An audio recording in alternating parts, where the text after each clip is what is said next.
तो hello welcome to my YouTube channel. तो कैसे हैं आप लोग? उम्मीद करता हूँ आप एकदम बवाल लल्लन टाप एकदम झकास हो गए। तो आज अब ये जो टाइम हो रहा है वो 5 बज के कितना 28 मिनट हो रहा है, 5 बज के 28 मिनट हो रहा है, आप देख सकते हैं। और आज का जो डेट है वो 4 तारीख है, 4 तारीख दिसंबर, 4 दिसंबर 2023। तो आज की मैं वीडियो रिलीज कर रहा हूँ और ये थोड़ा सर्दी हो गया, सो सॉरी उसके लिए। और वीडियो मैंने एडिट कर रखा है और अभी मैं बस इंट्रो और आउट्रो कर रहा हूँ। तो अगला वीडियो भी ऐसे ही इंट्रो आउट्रो अभी घर से मिलेगा और एडिटेड वीडियो तो राजगीर का है ही। तो नालंदा यूनिवर्सिटी का ये होने वाला। तो उम्मीद करता हूँ आपको नालंदा यूनिवर्सिटी का वीडियो पसंद आएगा। वीडियो पसंद आएगा तो कमेंट करके जरूर बताइएगा कैसा लगा, क्या लगा, किस तरह का वीडियो लगा और कैसा, मतलब थोड़ा सा वॉइस ओवर है तो देख लीजिएगा और बताइएगा कैसा लगा। सब्सक्राइब जरूर कीजिएगा। और हाँ, एक सवाल और आपसे पूछना था। ये मैंने आईफोन 14 नया लिया है, देख सकते हैं, माई फर्स्ट आईफोन है। तो इसका आपको एक वीडियो चाहिए कि नहीं चाहिए? ऑल्दो 1 महीना हो गया, सो हम सोचे थे, बहुत सारा मेरा फ्रेंड बोला था डाल दो भाई डाल दो, लेकिन मेरा बाइक का चैनल है तो मैं पता नहीं आज चलेगा नहीं चलेगा, तो कमेंट करके बताइए। तो अब ज़्यादा टाइम नहीं लेंगे, और 25 मिनट का वो वीडियो है, तो 1-2 मिनट का ये और आगे लग गया तो बहुत लंबा हो जाएगा। तो बस सब्सक्राइब कर दिया, चैनल लाइक कर दिया, वीडियो को एकदम भूलिएगा नहीं। तो चलिए वीडियो में मिलते हैं।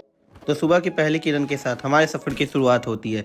सूर्य देव का आशीर्वाद लेते हुए हम आगे बढ़ते हैं और सुबह के मौसम का आनंद लेते हैं। खिड़की से ठंडी ठंडी हवा आ रही थी और सूर्य देव को देख के मन बहुत ही विचलित था, लेकिन फिर भी हमें सफ़र का आनंद लेना था। तो इस बस वाले को पीछे छोड़ते हुए हम लोग आगे की ओर प्रस्थान करते हैं।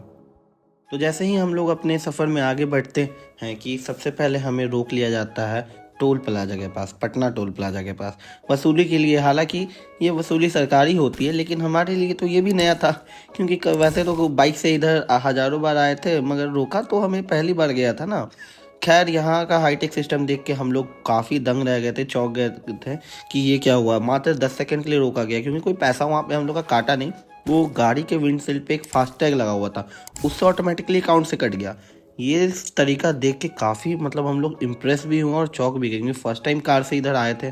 तो ये चीज़ हमें बहुत ही ज़्यादा इम्प्रेसिव लगा और हम लोग अपने सफ़र में आगे बढ़ जाते हैं। तो आगे बढ़ते समय हमें रास्ते में बहुत सारे गन्ने का जूस बेचने वाले दिख रहे थे।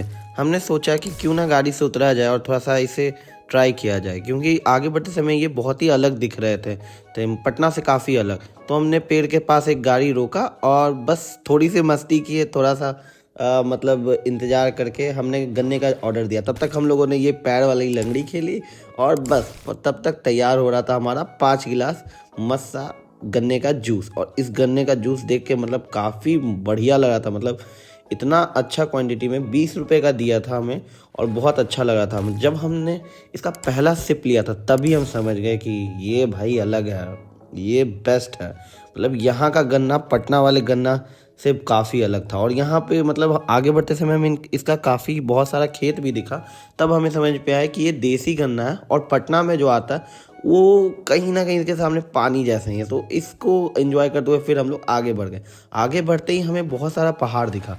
पहाड़ देखते ही हमें लगा कि हमारी जर्नी तो अब शुरू हो गई और अब आ गए हम लोग राजगीर में। लेकिन उसी समय पता चला कि नहीं नहीं, राजगीर नहीं है। तो हमने टाटा बाय बाय करते हुए आगे बढ़ गए। टाटा बाय बाय किया और गाड़ी से सीधे आगे पहुंचे। अब आ गया हाईवे। हाईवे आते ही हमें लगा कि अब तो भाई पहुंचने वाले होंगे, लेकिन ड्राइवर ने बोला कि नहीं यार, अभी कहाँ, अभी तो बहुत कुछ बाकी है। जैसे ही हम लोग आगे बढ़ते हैं तो सफ़र में हमें बीच में एक माता का मंदिर भी दिखता है। हम रुकना चाहते थे लेकिन रुक नहीं सकते थे, इसलिए जो दूर से ही हाथ जोड़ के प्रणाम कर लिया और आगे बढ़ गए, क्योंकि हमारे पास टाइम बहुत कम था। ऑलरेडी हम लोग शेड्यूल से 1-1.5 घंटा पीछे चल रहे थे। मोबाइल में चार्ज नहीं था तो चार्जर भी लगा रखे थे, क्योंकि ये जो मेरा सैमसंग का फ़ोन है वो बहुत ही जल्दी मतलब बैटरी ड्रेन करता है। तो बस अपने आप को देखते देखते कब हम लोग राजगीर के मुंह तक पहुंच चुके थे हमें पता नहीं चला। और सफ़र में बातचीत करते हुए, गाना सुनते हुए हम लोग आगे बढ़ गए। हाँ, ऑल्दो गाना का हम मतलब डाल नहीं सकते क्योंकि कॉपीराइट का दिक्कत है, लेकिन इन वादियों को देखते हुए, बिहार की खूबसूरती को देखते हुए हम लोग आगे बढ़ गए। और बिहार की खूबसूरती को देखते देखते कब नालंदा द्वार के पास पहुंच गए हमें पता ही नहीं चला। नालंदा द्वार देख के हमें बहुत ही ज़्यादा खुशी हुआ, क्योंकि बहुत ही अच्छा लग रहा था कि नालंदा बिहार का हिस्सा है और हम लोग आज उसे देखने जा रहे थे। तो बस इस खुशी को बरकरार रखते हुए हम लोग सफ़र में आगे बढ़ गए। नालंदा में पहुंचने के बाद ही हमें पता चला कि भगवान महावीर की जन्मभूमि भी यही है, राजगीर। और राजगीर में ठीक नालंदा के खंडहर के बगल में सो हमें ये मौका नहीं मिल पाया कि हम देख पाए, लेकिन जैसे ही हम लोग आगे बढ़े तो हम लोग लगभग पहुंचने वाले थे। और ये दो रास्ता जाता था। एक रास्ता ये जो आप बगल में देख रहे हैं वो रास्ता जाता था आपको नए विश्वविद्यालय, यानी जो नालंदा यूनिवर्सिटी जो नया वाला बना है वो, और हम लोग बढ़ गए दूसरे वाले रास्ते यानी कि नालंदा के रूइंस के पास। अब जैसे ही रूइंस के पास पहुँचे, मतलब कि नालंदा के पुराने यूनिवर्सिटी के पास जो कि विश्व प्रसिद्ध था, वहाँ पहुँचते ही हमें बहुत सारे लोग पार्किंग के लिए हाथ देने लगे। हम कहे भैया जी आगे जाने दो। ड्राइवर भैया ने बोला था कि नहीं यहाँ पे पार्किंग नहीं लगाएंगे, थोड़ा आगे चल के लगाएंगे ताकि आने जाने में आसानी हो। और यहाँ का पार्किंग चार्ज भी बहुत था, मतलब 50 रुपीज़ के आसपास। इसलिए हम लोग थोड़ा गाड़ी को आगे लेके गए और ड्राइवर भैया ने हमें ठीक दरवाजे के पास उतार दिया। और वहाँ मतलब सामने ही आप देख सकते हैं, तो वहाँ पे उतार दिया। और फिर हम लोग थोड़ा सा वेट किए और फिर आगे बढ़ गए। और G20 सम्मेलन चल रहा था, इसीलिए वसुधैव कुटुंबकम का हर जगह बोलबाला था। तो फिर हम लोग आगे बढ़ जाते हैं।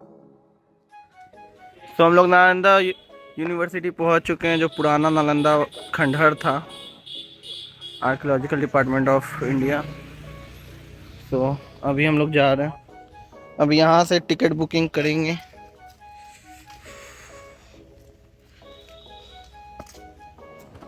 टिकट 4 आदमी का 40 रुपये।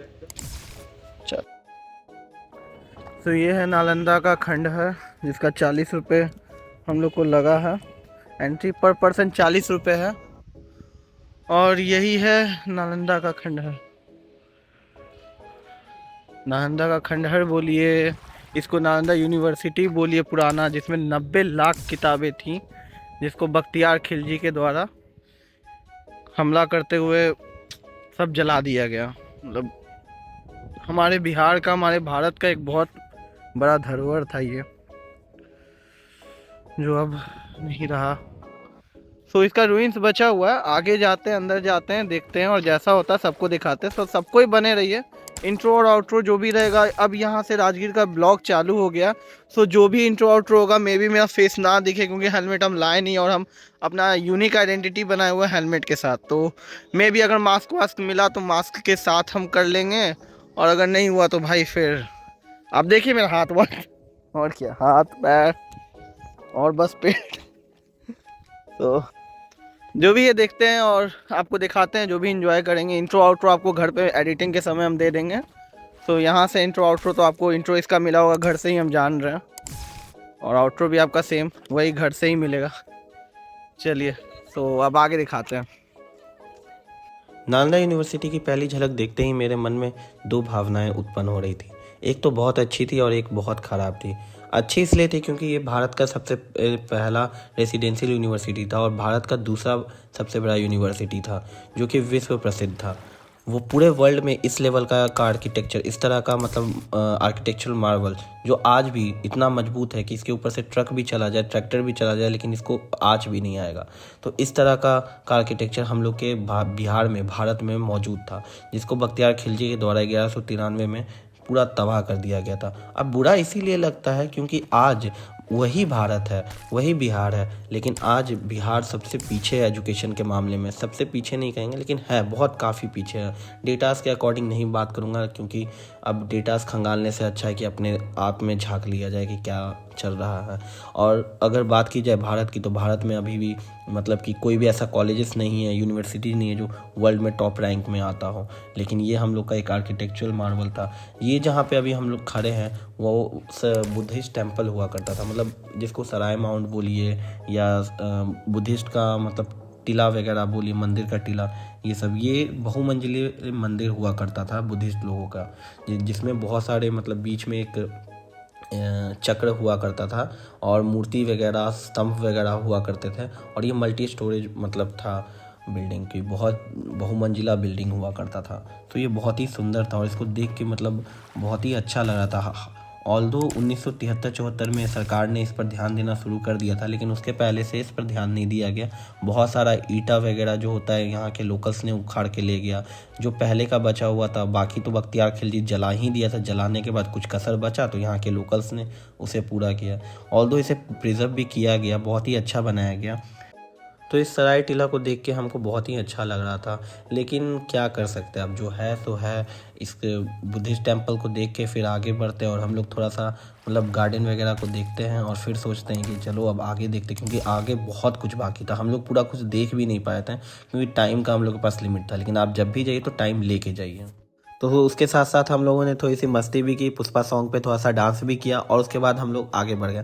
आगे बढ़े तो सीधे हम लोग चल गए हिंदू टेम्पल्स में। मतलब ये जो था ये हिंदू टेम्पल था पुराने समय का ही, और उसी समय के आसपास में बना था। तो ऑल्दो अभी मतलब इसको देखने के बाद हम लोग कंफ्यूज में थे कि ये उस समय का था कि ये अभी बाद में लाया गया था भारत सरकार द्वारा। तो मेरा दोस्त तो पॉइंट आउट कर रहा था कि बहुत ही महीन डिटेल से और बहुत सारी देवी भी हमको दिख रही थी। तो मेरा दोस्त वही पॉइंट आउट भी कर रहा था और हमको भी देख के लगा था कि बहुत ही अच्छा मतलब कि इसका टेक्सचर है और बहुत ही पुराना जैसा फील हुआ था। लेकिन ये हम लोग को पता नहीं है ये अभी का या पुराने का, लेकिन ऑल्दो पत्थर वगैरह को देख के तो पुराना जैसा फील आ रहा था। लेकिन हो सकता है भारत सरकार लाया हो बाद में, आर्कियोलॉजिकल सर्वे ऑफ इंडिया के द्वारा इसको बाद में संरक्षित किया गया था। तो कुछ जगह देख सकते हैं ये नए ईंटें हैं और ये बगल में पुराने, तो नया स्ट्रक्चर बनाया जा रहा है इसी के ऊपर ताकि इसको प्रिजर्व किया जा सके। कहा जाता है कि इस पर ट्रैक्टर भी चला जाएगा, ट्रक भी चला जाएगा, कोई दिक्कत नहीं। और मजबूती देख के ही लगा था कि काफ़ी मजबूत है। हम लोग थोड़ा सा आगे देखते हैं, थोड़ा छत वगैरह, मतलब ये छत था या बालकनी था कुछ कहा नहीं जा सकता क्योंकि खाली खंडहर बचा है, लेकिन देख के बहुत अच्छा फील हो रहा था। और ये कहा जाता है कि ये मात्र 10% है, जितना भी अभी खोज हुआ है ये मात्र उस समय का 10% है, बाकी 90% अभी भी नहीं मिला है। और साथ ही साथ बाकी का 90% जल गया है, तबाह हो गया है, क्या हुआ किसी को कुछ अभी पता नहीं है। आगे बढ़ते ही देखा हम लोगों ने कि बहुत सारा ईंटा वगैरह यहाँ पे खंदा हुआ है और बहुत सारा पत्थर जैसा वहाँ पे था वैसा ही यहाँ पे भी रखा हुआ है। तो हम लोग को थोड़ा डाउट हुआ कि हाँ हो सकता है कि ये मतलब आर्कियोलॉजिकल सर्वे ऑफ इंडिया के द्वारा ही मतलब किया गया होगा, भारत सरकार द्वारा ही मतलब दोबारा से इसको रेनोवेशन के लिए लाया गया होगा और आर्टिस्ट वगैरह से बनवाया गया होगा, लेकिन थोड़ा सा उम्मीद था। तो कुछ नहीं, बस हम लोग देखें आगे बढ़ रहे थे, थोड़ा देख के अच्छा लगा था कि ये इतना अच्छा इतना बड़ा हम लोग का यूनिवर्सिटी कोई था। मेरा फ्रेंड बोल रहा था कि कूद जाते हैं, लेकिन हम कहे नहीं भाई मत कूदेगा तो गिर जाएगा। तो फिर आगे बढ़े, थोड़ा सा देखे। कहा जाता है कि यहाँ 300 से ज़्यादा कमरे हुआ करते थे और ये 9 से ज़्यादा बिल्डिंग्स अभी तक मतलब कि डिस्कवर किया गया है। तो इन सबको देख के हम लोग फिर थोड़ा आगे बढ़ जाते हैं। तो आगे बढ़ते ही हम लोगों को देवी देवताओं की बहुत सारी मूर्ति दीवारों पे क्रेविंग्स की हुई दिखी, जो कि बहुत ही अच्छा लग रहा था, बहुत ही सुंदर लग रहा था। जिसको देख के मतलब अपने इतिहास को देखने का बहुत ही अच्छा फील आ रहा था। इसको देखते देखते ही हम लोग फिर आगे बढ़ के कमरों की तरफ बढ़े। तो ये एक रूम इधर है, ये सब शायद उन छात्रों का रूम हुआ करता होगा जो यहाँ पढ़ने आते होंगे। पतले में कैसे रहता है भाई?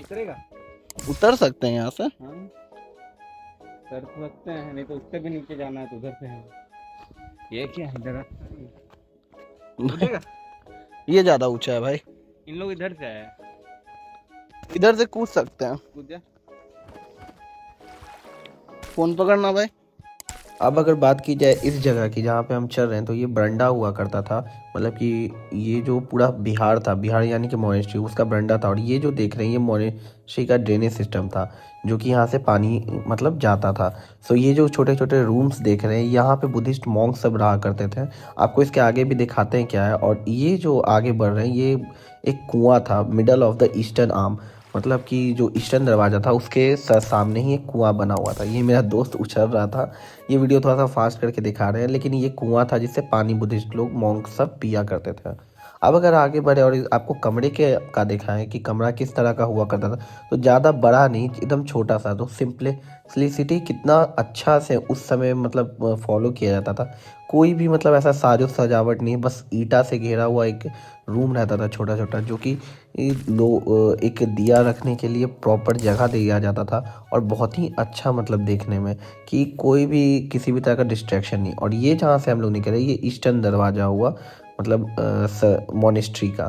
तो ये जो था बुद्धिस्ट मोनेस्ट्री था। और ये जो बुद्धिस्ट मोनेस्ट्री है ये तकरीबन बहुत सारे यहाँ पे बने हुए हैं, और उसमें से ये जो बुद्धिस्ट मोनेस्ट्री था वो 8वां नंबर का बुद्धिस्ट मोनेस्ट्री था।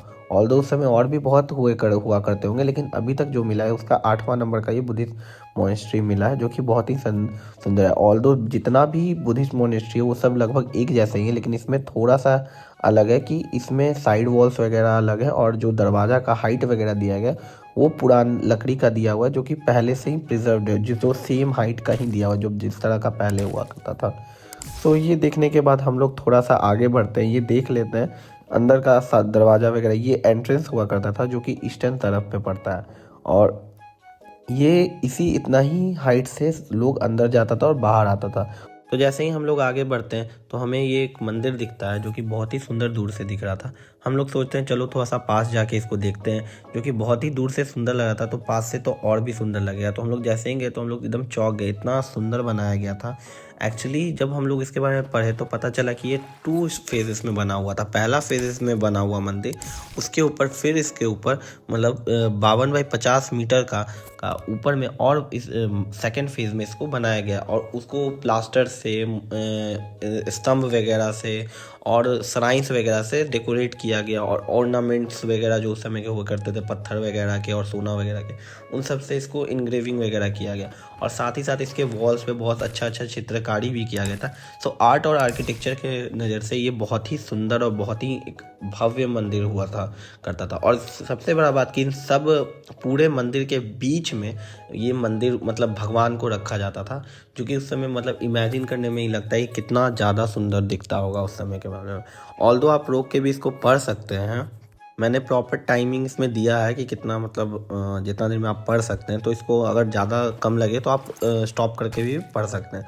सो आगे देखेंगे तो आगे और भी काम दिखेगा बहुत ही ज़्यादा, और 2 स्तंभ ऊपर में आप साइड में देख सकते हो कि होगा। और ये सब क्या था ये हमको समझ में नहीं आया, लेकिन हमको बहुत ही अच्छा लगा मतलब देख करके, क्योंकि ये हम लोग के बिहार का इतिहास था। उधर वर्कर्स भी काम कर रहे थे, और बहुत सारे वर्कर्स मतलब इसको साफ़ सफाई कर रहे थे, और ये था वो 2 पिलर जो अभी तक बचा हुआ है उस समय का, और इसको अभी तक बचाया प्रिजर्व किया जा रहा है। पहले तो बहुत उतना नहीं था टाइटनिंग, लेकिन अब गार्ड्स वगैरह देख सकते हैं, गार्ड्स वगैरह इसमें यहाँ पे बहुत पहरेदारी। हम लोग उनसे पूछे भी थे कि अंदर जा सकते हैं कि नहीं, तो उन्होंने मना किया कि नहीं अंदर नहीं जा सकते, और वहाँ पे बांस वगैरह लगाया हुआ है, तो पत्थर वगैरह भी ये सब पड़ा हुआ था वहाँ, देख करके हमको अच्छा लगा। तो बस देख रहे थे और सुंदरता को निहार रहे थे। जैसे ही हम लोग मतलब उस चीज़ पे देख रहे थे, मतलब वो जो भगवान, वो जो आर्ट बनाया गया था भगवान का और बाकी सब चीज़ों का, वो देख के हमको बहुत ही शॉक्ड लग रहे थे कि इतना मतलब बारीक तरीके से कैसे मतलब किया गया। तो ऑल्दो अभी तो ये मेरा शुरुआत है, लेकिन आगे हमको और भी बिहार और भारत के अन्य मंदिरों का दर्शन करना है और एक्सप्लोर करना है कि कैसी कैसी चीज़ें थी। तो ये तो 5वीं सदी की बहुत ही अच्छा मतलब आर्किटेक्चर हम मानेंगे। इसको साफ़ सफाई किया जाता सर, आर्कियोलॉजिकल डिपार्टमेंट का शायद टीम इसको सुपरवाइज भी कर रहा था, तो इसके बारे में ज़्यादा नॉलेज नहीं था। फिर हम लोग को एक और वहाँ मंदिर दिखता है जो कि बहुत ही सुंदर लगता है, और कहा जाता है वो मल्टी स्टोरेज था, मतलब बहुत 7 स्टेप्स में उस मंदिर को बनाया गया। तो हम लोग जैसे ही देखें तो हम लोग उसके तरफ खींचे चले गए, और जैसे ही हम लोग जा रहे थे तो देख भी रहे थे कि अगल बगल में लोग का भीड़ भी आना शुरू हुआ, क्योंकि हम लोग बहुत अर्ली मॉर्निंग पहुँचे थे ना, तो इसीलिए अब हम लोग मतलब अब आगे बढ़ रहे थे कि देखने कि अब आगे क्या है, और साइड में भी बहुत कुछ था। तो सभी मंदिरों में सबसे बड़ा मंदिर हुआ करता था जो कि अभी एग्जिस्ट कर रहा है, जिसका बहुत ज़्यादा पार्ट अभी तक बचा हुआ है। पहले ऐसे तो आपने देखा कि बहुत सारा को मतलब खंडहर को तोड़ दिया गया है, बहुत सारा खंडहर बन चुका है, लेकिन इसको बहुत ही अच्छे हालत में प्रिजर्व करके रखा गया है अभी। और आगे देख सकते हैं ये जो मंदिर संख्या 3 है, जिसके बारे में मैंने पहले बात किया था, इसी के आधार पे वो मंदिर नंबर 12 भी बना था, और बहुत सारा और भी मंदिर है। मैं सबको कवर नहीं कर पाया क्योंकि बहुत ही दिक्कत था टाइम का हम लोग को, क्योंकि एक दिन के लिए ही गए थे, और इसके बाद आगे हम लोग को जंगल सफारी भी जाना था, और साथ ही साथ वहाँ का जो ग्लास ब्रिज और सस्पेंशन ब्रिज है वो भी देखना था। तो हम लोग बस इस ब्यूटी को देख रहे थे, इस आर्किटेक्चरल मार्वल को देख रहे थे। कहा जाता है ये 7 मतलब मंजिला बना हुआ था, और बहुत ही अच्छा था, बहुत ही सुंदर। तो बस हम सोच रहे थे कि, और यहाँ पे रूइंस भी देख सकते हैं, बहुत सारा मतलब तबाह हो रखा है। ये ग्राउंड लेवल से लेकर के अपर तक, ये स्टेयर्स भी बहुत ही मतलब सीधा टाइप का, बहुत ही अच्छे वे में इसको बनाया गया। जो भी बनाए होंगे तो वो लोग जीनियस होंगे, बहुत ही जीनियस जिस तरह से इसको बनाया गया है। सो और भी लोग आ रहे थे धीरे धीरे देखने के लिए, तो हम इसको देख देख के बहुत खुश हो रहे थे। सो इसके बाद हम सोचे कि चलो अब इसको देखते हैं, अब देख के आगे बढ़ते हैं, क्योंकि टाइम बहुत हो रहा था। लेकिन फिर भी सोचे कि नहीं, थोड़ा कुछ और मिस ना कर जाए। लेकिन हम लोग टाइम को भी देख रहे थे, तो लेट हुआ था लेकिन लोग भी आ रहे थे, तो हम कहें कि चलो थोड़ा सा समय और दे देते हैं, भले ही लेट हो। तो ये देखने के बाद अब देखें कि टूरिस्ट सब भी आने लगे, अब टूरिस्ट लोग भी जा रहे हैं। और हमको पता ही था, हम इसको देखने के बाद निकलने ही वाले थे कि फिर पता देखे कि टूरिस्ट लोग उस वे में जा रहे थे। तब हमको पता चला कि उधर एक और मोनेस्ट्रीज़ है, और यहाँ पे मतलब अधिकतर तक जो टूरिस्ट वगैरह थे वो ज़्यादातर चाइनीज लोग थे, मंगोलियन थे, मतलब इंडोनेशियन हमको लग रहे थे, और जापानीज़ टाइप के लग रहे थे, और मे भी कोरियंस भी कुछ होंगे। सो बहुत ही मतलब हमको लगा कि जब इतना टूरिस्ट लोग वहाँ जाए तो हमको भी जाना चाहिए। तो जब आगे बढ़ें और देखें, ओ माय गॉड, ये तो गजब था। मतलब इसमें बाथिंग एरिया सब था, इसमें मतलब भंडार वगैरह था, ये मतलब अलग लेवल का था। ये शायद मोनेस्ट्री था, और यहाँ का ड्रेनेज सिस्टम देखिए कितना अच्छा, सब एक दूसरे से लिंक था। और अंदर देखिए सिर्फ एक दिया रखने के लिए एक जगह था, और बाकी एक छोटा सा एरिया था। यहाँ पे मे भी बाल्टी वगैरह में नहा सकते हैं, इसीलिए ये बनाया गया है। और बहुत सारे स्कूल के बच्चे भी आए हुए थे, तो हो सकता है स्कूल का कैंप वगैरह हो, लेकिन बहुत ही सुंदर लग रहा था। तो इसको देखते देखते हम लोग आगे बढ़ रहे थे, और हर एक एरिया मतलब हर एक हम बाथरूम जा के देख रहे थे। मेरे हिसाब से तो बाथरूम ही था, मे भी कुछ और हो सकता है, लेकिन ड्रेनेज सिस्टम को देखते हुए तो हमको लगा था, क्योंकि हम लोग गाइड वगैरह कुछ हायर नहीं किए थे, इसीलिए थोड़ा सा कंफर्म नहीं था। इसलिए हमको तो लगा था बाथिंग एरिया, क्योंकि ड्रेनेज सिस्टम रूम वगैरह में तो हमको नहीं लगता है कि होगा। तो मेरे हिसाब से तो ये बाथिंग एरिया, बाकी आप अपना कमेंट में ज़रूर बताइएगा कि आपको ये किस तरह का लगा था, ये बाथिंग एरिया लग रहा था कि एक कुछ और लग रहा था। बाकी आगे बढ़ते जाए, आगे तो बढ़ ही रहे थे। तो एक चीज़ हम और कहेंगे, अगर आप यहाँ तक वीडियो देख रहे हैं तो प्लीज़ सब्सक्राइब कर दीजिए, और बेल आइकन को दबाना ना भूलें। आगे ये फॉरेनर सब भी थे, तो भाई फॉरेनर के लिए तो लाइक कर दो, कमेंट कर दो और सब्सक्राइब कर दो। और इस नालंदा यूनिवर्सिटी के लिए, क्योंकि इस ब्यूटी को देखने के लिए मतलब खंडहर था, लेकिन इमेजिनेशन करो, अगर एआई के थ्रू अगर एआई ज़्यादा डेवलप होता तो हम तो ज़रूर चाहेंगे इसका एक एआई वर्जन देखना, क्योंकि ये जितना मजबूत हमको लग रहा था, मतलब देखिए कितना सुंदर लग रहा था। और इसके लिए भाई सब्सक्राइब करना बनता है। आगे और भी ऐसा चीज़ होगा, अभी मेरा बहुत सारा कुछ प्लान भी बन रहा है, तो उन सब का वीडियोज़ मैं जल्द ही लाऊंगा। सो ये था नालंदा यूनिवर्सिटी का। इधर देखते जाइए, इधर सब कुछ रखने वाला बनाया हुआ था, मतलब सब कुछ आपका अगर कुछ सामान अगर उस समय कुछ मॉन्क सब का रहता था तो वो सब रखने के लिए। उस तरफ बाथरूम था और इस तरफ ये था। ये थोड़ा जला हुआ काई वगैरह लग रहा था हमको, लेकिन हो सकता है जला हुआ मार्क हो जो उस समय का। एक चीज़ का हमको हमेशा दुख था कि बहुत सारे लोग आते हैं, इस पर नाम लिख के चल जाते हैं। ये चीज़ मत किया करो यार। बाहर के लोग ऐसा करे तो समझ में आता है कि वो लोग को हम लोग के धरोहर का कोई इज्जत नहीं है, लेकिन तुम लोग अपने ही धरोहर को ख़राब करोगे तो ये अच्छा बात नहीं। अपने मतलब कोई सोनू लिख रहा है, कोई मतलब अनीता लिख रहा है, कोई कुछ लिख रहा है, कोई कुछ, ये सब बहुत गलत बात है, ऐसा नहीं करना चाहिए। बाहर के लोग देखो कितना सभ्य तरीके से आते हैं, देखते हैं, वैल्यू को समझते हैं, इस वैल्यू को। तो आप भी समझिए इस चीज़ को कि ये आपका धरोहर, ये आपका संपत्ति है। अगर आप इसको बर्बाद कीजिएगा तो आगे वाले जनरेशन को आप क्या दीजिएगा? एक बर्बाद जनरेशन को मतलब क्या आप कह सकते हैं कि पूरा जनरेशन ही बर्बाद। आप देखिए कि कोई भी चीज़ आप प्रिजर्व नहीं कर सकते हैं। तो इन सबको देखने के लिए बहुत दूर दूर से लोग आते हैं। और ये तो कुछ नहीं, अभी इसके बाद जो हम आपको दिखाएंगे, देख के मेरा माइंड एकदम ब्लो हो गया था। इतना अच्छा, इतना बड़ा, मतलब कि देख के। इसके बाद जब आगे हम बढ़े थे ना, तो मेरा दिमाग एकदम ब्लो कर गया था। जब आगे बढ़े तो उधर फॉरेनर थे, हमको थोड़ा सा हिचकिचाहट हो रहा था, क्योंकि जिस रूम में लोग थे और फॉरेनर्स थे तो हम नहीं चाहते थे कि उनको ट्रबल हो। लास्ट टाइम जब हम दिल्ली गए थे तो मैंने एक फॉरेनर से बात करने की कोशिश की थी, लेकिन हम लोगों के ही मतलब इंडियंस ही एक गाइड था, इंडियन गाइड, वो इतना रूडली बात किया। मतलब वो जो फॉरेनर थे वो तो ईजिली बात कर रहे थे, वो जो पर्सन था वो बहुत ही इजीली बात कर रहा था हमसे, लेकिन वो जो बंदा था उसको बस अपना मतलब कोटा पूरा करना था, या उसको जल्दी जल्दी दूसरा ग्राहक लेना था। उसके चलते उसको जल्दी जल्दी घुमाने के चक्कर में हमसे बात भी नहीं करनी थी और बहुत रूडली बात किया। हम तो थोड़ा डांटे उसको, लेकिन फिर सोचे कि क्यों अपना इमेज ख़राब करे दूसरे के सामने। सो दिल्ली में मेरा ये चीज़ बहुत एक्सपीरियंस ख़राब था। इसके कारण मतलब अंदर बहुत ही ख़राब एक मेमोरी बन जाता है, तो फिर जानते ना दूसरी बार वो निकलता नहीं है, मतलब करने में अच्छा नहीं लगता। तो इसीलिए फॉरेनर सबसे हम लोग इंटरेक्शन नहीं किए, और मतलब चाहते तो कर सकते थे, ये तो बिहार है भाई, यहाँ पे तो अपने अपने लोग हैं तो इतना टेंशन नहीं रहता है। लेकिन बाहर में जब दिल्ली जैसे जगह पे ऐसा मेरे साथ हुआ था इंसिडेंट, तो ये चीज़ मेरे दिमाग में कहीं ना कहीं बैठ गया। सो हम माइंड नहीं किया और आगे बढ़ गए। सो ये देखिए, ये बहुत ही बड़ा एरिया था जिसको हम लोग अभी मिस करने वाले थे। ये भी बहुत बड़ा एरिया कहा जाता है कि ये मे भी भंडार हुआ करता होगा, मेरे हिसाब से भंडार हुआ करता होगा, क्योंकि इसका हम पढ़ नहीं पाए थे आगे क्या लिखा हुआ था। लेकिन देखा जाए तो ये मतलब उधर बाथिंग एरिया था, इधर रूम्स था, और इधर में भी खाने का ही हमको लगता है कि होना चाहिए, क्योंकि अभी तक हमको खाने वाला एरिया नहीं दिखा कि कहाँ पे कैंटीन वगैरह या जो भी उस समय का खाने का व्यवस्था होता होगा वो नहीं दिखा था। तो मेरे हिसाब से तो ये खाने वाला एरिया हो सकता। ऑल्दो हमको बहुत मिस आउट कर रहे थे कि गाइड रख लेना चाहिए था, लेकिन हमको कोई प्रॉपर गाइड नहीं मिला था। लेकिन जो फॉरेनर लोग आए थे उनके साथ एक प्रॉपर मतलब टूरिस्ट गाइड था, जो कि बिहार के द्वारा या भारत सरकार के द्वारा डिप्यूट किया गया था, जो कि बहुत ही अच्छे से समझा रहा था और झंडा वगैरह लेके चल रहा था।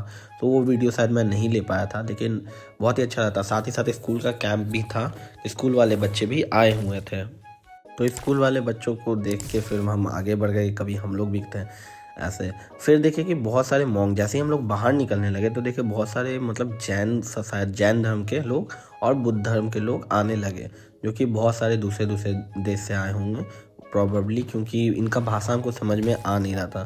तो आई होप कि ये सब लोग अच्छे होंगे। वहाँ पे म्यूजियम भी था, हम लोग देख नहीं पाए, और साथ ही साथ इडली खाए और फिर अपने ट्रिप पे आगे बढ़ गए। आगे बढ़ के टाटा बाय बाय किया नालंदा यूनिवर्सिटी को, और फिर हम लोग अपने सफ़र पे आगे बढ़ गए, जो कि हम लोग का नेक्स्ट स्टॉप था राजगीर। और राजगीर में था हम लोग का नेचर सफारी और जंगल सफारी। तो अब चलते हैं। तो उम्मीद करता हूँ आपको वीडियो पसंद आई। वीडियो पसंद आई तो वीडियो को लाइक करना ना भूले, कमेंट करके जरूर बताएं वीडियो कैसा लग रहा है, क्या क्या उसमें गलती था, क्या उसमें अच्छा बुरा भला जो भी था कमेंट करके बता दीजिए कैसा है क्या है जो भी है। बस फैला दीजिए वीडियो को, शेयर कर दीजिए अपने दोस्तों के साथ, और साथ ही साथ उसको शेयर करना ना भूले अपने दोस्तों के साथ। राजगीर और नालंदा हम लोग की जान है, बिहारियों की जान है, भारतवासियों की जान है। तो उसको देखिए जरूर, उसको शेयर जरूर कीजिए वीडियो को। और जितना हो सकता था मैंने सब कुछ बताया है। कुमारगुप्त के द्वारा इसको बनाया गया था 485 में, और 1193 में बख्तियार खिलजी ने इसको तबाह कर दिया। तो ये हमको बहुत बुरा चीज़ लगा था इसमें। तो मेरा एक्सपीरियंस मैंने आपको पूरा बता दिया वीडियो में। तो आपको उम्मीद करता हूं वीडियो अच्छा लगा, और वीडियो अच्छा लगा तो सब्सक्राइब करना ना भूलें, सब्सक्राइब करके बेल आइकन जरूर दबाएं। तो तब तक के लिए bye, stay tuned for next video. Right से until you reach, bye bye.